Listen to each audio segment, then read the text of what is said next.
Hey there, Matt the Mortgage Guy. I just want to create a quick video talking to buyers in 2021. So we'll just call this Moments with Matt or a segment with Matt. I don't know, call it whatever you want. I want to speak to buyers out there in 2021 that may or may not be getting frustrated, that want answers. They want to know, will rates go up? Will rates go down? Will prices go up? Will prices go down? Is it always going to be this hard to get an offer accepted? What can I do to get an offer accepted? What should I be doing? What could I be doing? What type of agent should I be working with? All this stuff is really common. So I just want to sit down and maybe speak for 8 or 10 minutes and hopefully provide some value for buyers out there in 2021. So if you like straightforward and honest real estate, mortgage, investing advice, please consider pressing the like button and subscribing to the YouTube channel for more videos like this. So without further ado, let's jump into it. I have been having hundreds of conversations, and a lot of them, the same stuff comes up. So I know it's a common question, and why not make a video where instead of talking to those 15, 20, 30 people a day, I can talk to 1,000 people a day, right? And so first and foremost, buyers in 2021, understand if they've been shopping for any amount of time that they are up against a lot of competition.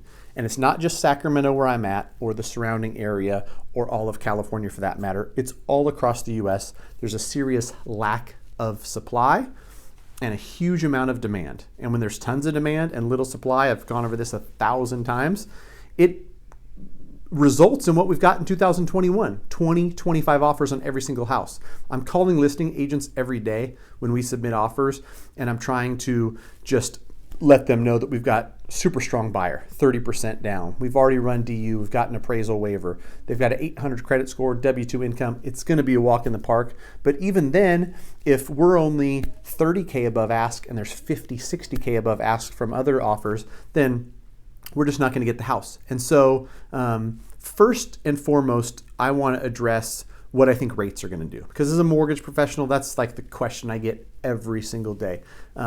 It feels like it's a foregone conclusion that rates, we've seen it over the last 4 to 6 weeks. Rates have gone up. They were not too long ago, end of January, early February, around 265, 27 for a well-qualified buyer on a 30-year fixed. They've already gone up 3.1, 3.15 in that range. And my feeling is, and from the smart people I listen to and I follow, Barry Habib and the like, rates are going to continue to go up. It seems like Jerome Powell with his, when he talked on Wednesday from the Fed, people wanted to hear a little bit more from them than, hey, we're going to, continue to do what we've been doing, keep rates low. They wanted a plan. They wanted Operation Twist. They wanted, hey, we're going to increase our buying of mortgage-backed securities. And that would have done something to the mortgage bond market where rates could have stayed flat or gone down. He basically didn't say much of anything. And for that reason, I think we continue to trend up. And I wouldn't be surprised if by the summer we're 3.5 to 3.75. That's what the smart folks in the industry are saying, and I'm following them, and I agree with their reasoning for that. And so, what effect is that going to have on the market? I honestly think, and this is my personal opinion, this is nothing to do with anything I've heard, that it's going to have less effect than some people think. A lot of people are like, yep, rates up, demand just gone. Now all of a sudden, prices are coming down.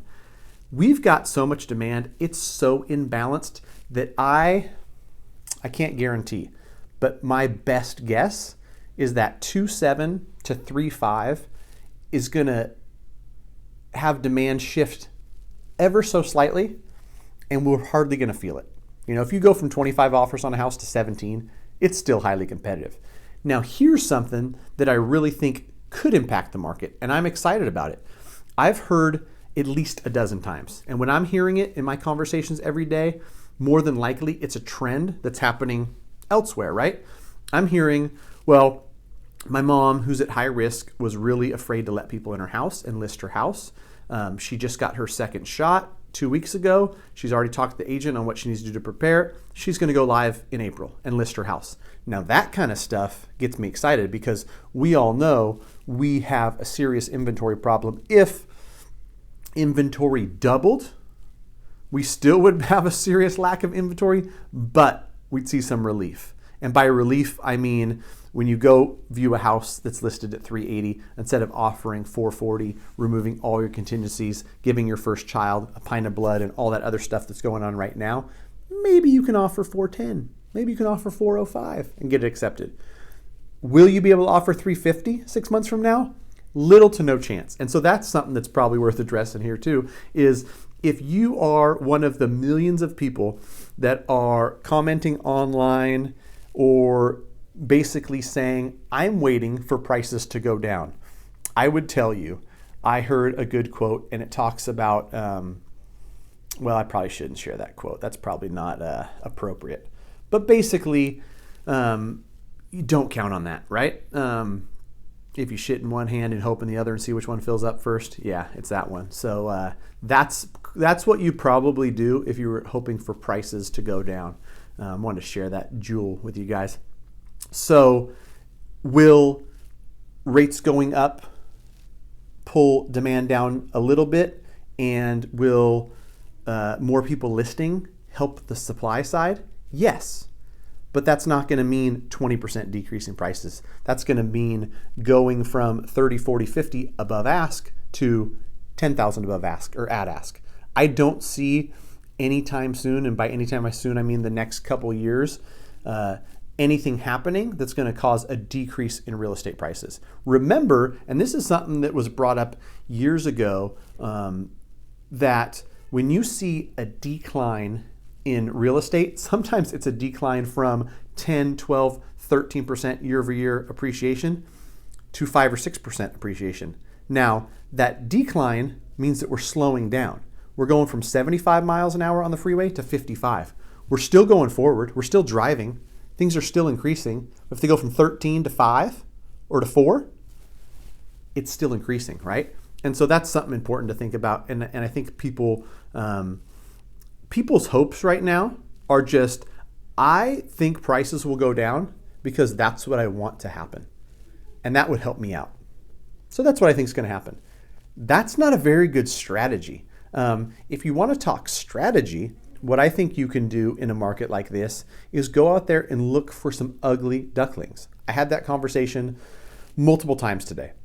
And for people that are concerned about what a piece of real estate is going to do as an investment, then do what you can to find something that you can add, sweat equity to, something that you can buy maybe at or below retail. And I'll give you an example. If something is meticulously refinished, it's flipped, it's got granite countertops, the landscaping's done, and the flippers have done an amazing job to present a really good looking product, that is going to get bid up and it's going to sell at retail or above. And here's the thing, if you're buying a house for the long term, you're going to stay there for 20 years, it's not a big deal if you pay $425 for something that's worth $410 or $400, in my opinion. Other people might think that I'm an idiot, but I just think that if you live there for 20 years, you pay down the mortgage to $100,000 and now it's worth $675, I don't care if I paid $425 or $410 for it. I really don't 20 years from now. But if you're thinking more short term and you want to make what you consider a good investment, where 2, 3, 5 years from now you can look at it and feel like you made a good investment, then your best play is to go out there and buy something, and maybe it's been sitting on the market for 44 days because it's got nasty carpet, it's got wallpaper, it's got popcorn ceilings, and for 20, 30 grand, you can make this thing beautiful. And here's the thing, it might be listed at 400 and you can buy it for 390. If they put 40,000 into it, it would sell for 500 in a day. That's the type of stuff that I'm seeing people actually find deals on. Because in this market, let's be completely honest, you are not finding deals. When there's all this demand, something comes on the market, and what you have to do is you have to be working with a really good real estate agent that understands the market, that can call the list side, that can ask all the questions, that knows, hey, Mr. and Mrs. Buyer, I'm going to be straight with you. If you really want this house, here's the range we're going to have to go in at. We're going to have to waive your appraisal contingency, and here's what that means. and we're also going to have to give them 30 days of free rent back. We're going to have to pay all the title fees, whatever that is, right? And that's either something you're okay with and you're going to hold it long term, like I said, for 20 years and you're fine with that, or you say, no thanks, I don't like that. But in closing, I'll say my warning is, because it feels frothy, because it feels inflated, because it feels hard, doesn't mean that it has to change because you want it to. I see a future, and here's just, a guesstimation, where 2021 things slow down a little bit with increased rates and increased inventory. So instead of seeing 13% year over year increase, we see 8. Maybe the year after that, we only see 2. And maybe it flattens to 0. But rates are 3.5%, 3.75%, 4%. You're not better off buying in 2023. Unless there's some black swan event, there's multiple foreclosures, there's stuff that truly affects the market in a major way. And I will tell you I've got no idea. Something like that happens, great. Investors like me, we are going to be excited, but I'm not going to count on that, especially if it's, my landlord's giving me 60 days and I got to get out and I got to decide whether I want to rent or buy. If I'm in a position to buy and I've got the down payment, the credit, I feel comfortable, I know the neighborhood, and I'm able to, maybe it's time to buy. Any questions at all, please feel free to reach out. Matt, M-A-T-T, at mattthemortgageguy.com. Hope you found value.